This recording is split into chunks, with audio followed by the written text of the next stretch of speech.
Hello everyone and welcome to the unboxing and review of the Motherpeace Round Tarot deck. Retouched and recolored. This deck has been around for a while, over 35 years in print. And I bought this for a friend of mine because this deck means a lot to her. And I was like, I kind of love it.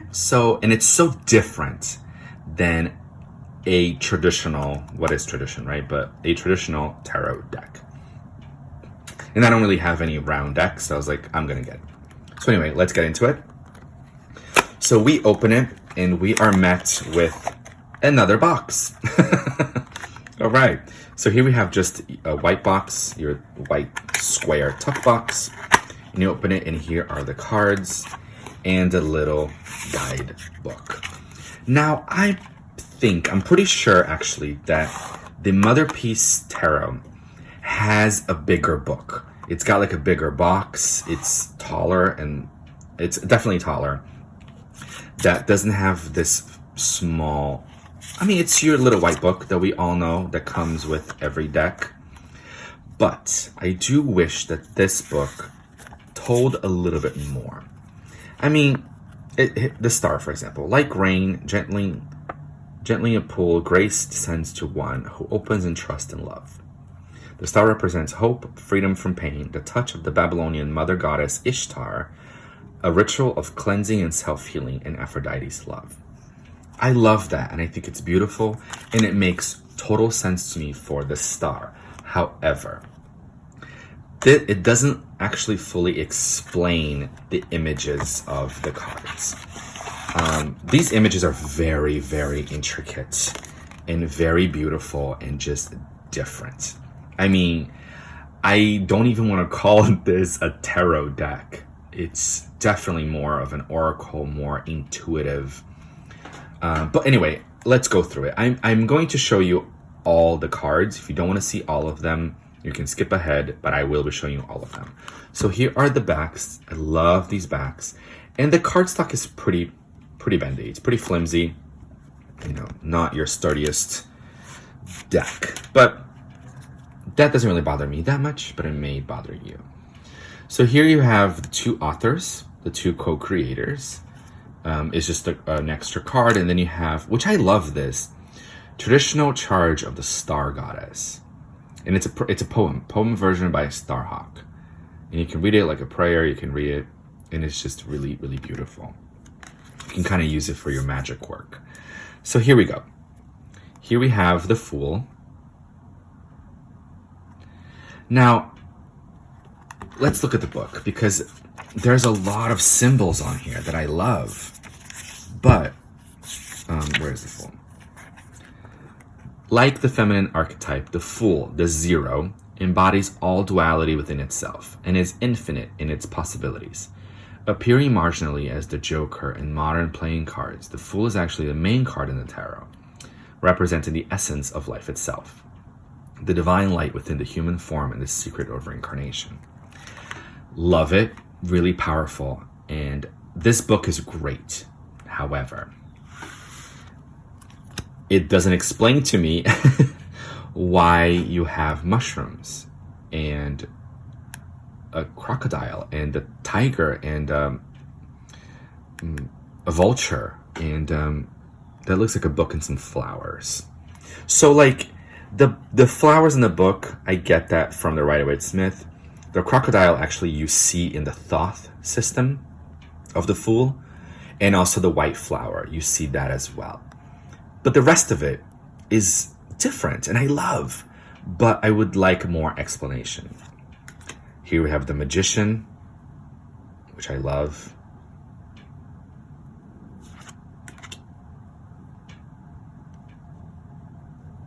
This deck also is, of course, it's called Motherpeace, and it's heavily divine feminine. It's definitely, I think it's been so popular for so long because it's definitely, I think, a feminist deck.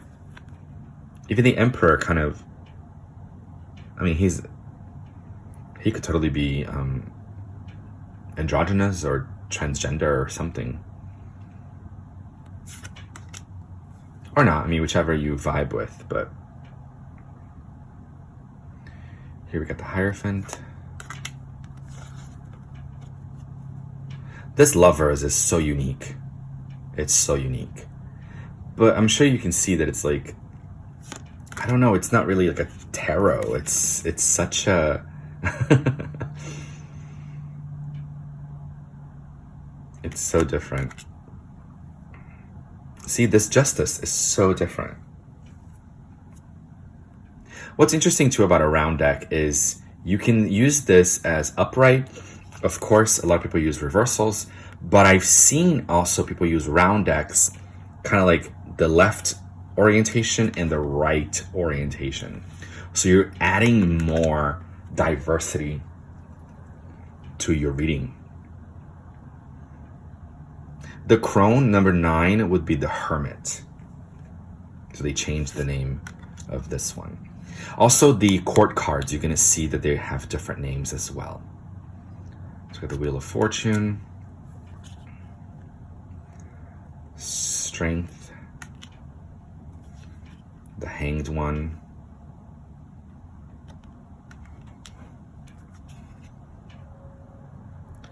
Death,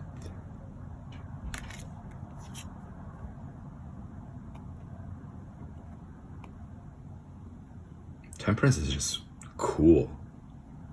A little bit scary, like primal. Not scary, that's not the right word, but like primal or something. We got the Devil, which to me it speaks of hierarchy, but then we also have the Chains, which makes sense to me.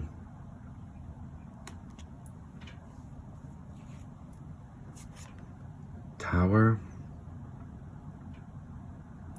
It's definitely a deck that you can work with for ancestral work, past lives, very shamanic as well.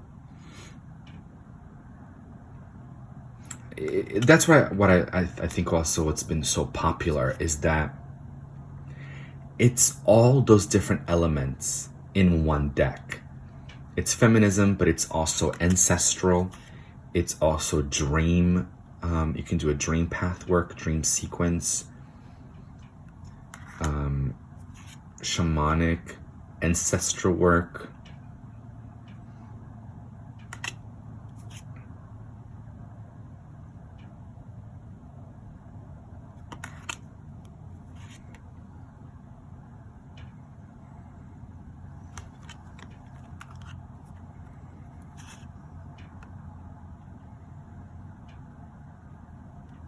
It's very tribal in many ways, right? This 4 of Wands is so tribal.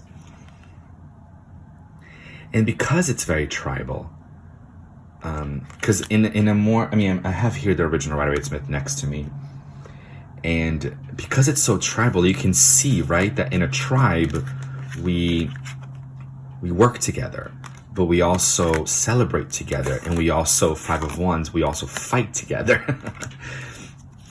So it brings through this idea of community and togetherness and going through the rough times together. Because the Rider-Waite-Smith, as I pointed out earlier, there's a lot of cards that are just one person. Or you see, for example, this one, you see one person, but then you see like the Wands and you go, okay, I'm interacting with the element, but how am I interacting with other people? And this deck definitely shows interaction with others. So we have the Daughter of Wands. This would be the Page of Wands. The Son of Wands would be the Knight of Wands, or if you're using the Thoth system, would be the Prince, and that's the Princess. The Priestess of Wands would be the Queen. But I like that they call it the Priestess. It just makes it like more magical. And then the King, or if you're using a Thoth system, the Knight, would be the Shaman. Also, Egyptian. I definitely work with some Egyptian gods sometimes in my pantheon of guides. And it's just so cool and interesting. So here you have the Ace of Cups. You have some mermaids coming through. We have like a winged horse dragon. And then like I know it's a river, but it's also looks like a crescent moon.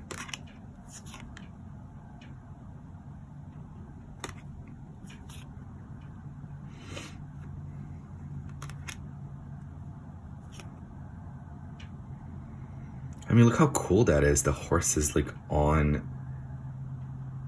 the wave as a Six of Cups. Six of Cups is all about nostalgia. So again, like I would like to learn more about these images. But at the same time, it's up to you.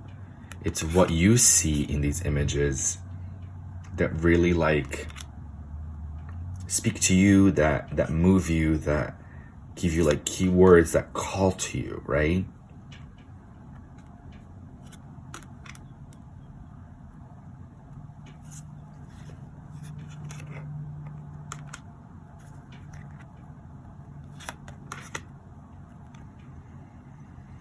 Even the color scheme too. You can look at the colors and see what color draws you in, what animals, whatever it is that's calling you in. So again, like I said, it is a tarot deck because they separated, 78 cards. There's a major arcana, there are the 4 suits. But at the same time, it's shamanic, it's ancestral, it's dreamlike, it's tribal, it's primal, it's so grounding, but at the same time highly ascending. And the images again are so different that I hesitate almost like calling it a tarot, and it's an oracle mixed with tarot, mixed with, I don't know, magic. Really, Look how intricate the Nine of Swords is. Wow.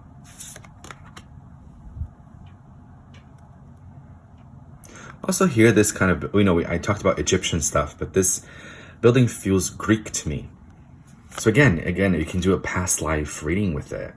You can do a ancestral reading with it, This to me feels Roman, right? Got the Priestess of Swords. The Shaman of Swords is full on, not even a person.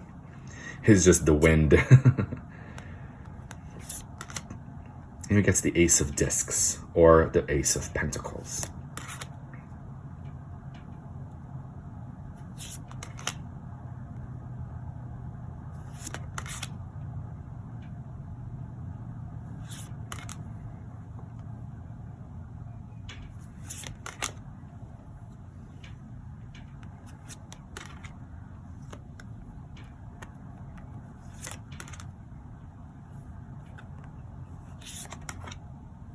The 9, the 10 of discs. This is so beautiful because she's giving birth and then her whole tribe is around her to support. I mean, so cool. We got the daughter, the son of discs, the priestess of discs, and finally the shaman of discs. Here are the backs one more time. I mean, beautiful backs. All right, guys. I hope you guys enjoyed the unboxing and review of, in my opinion, of the Motherpeace round tarot deck. Have a good day out there.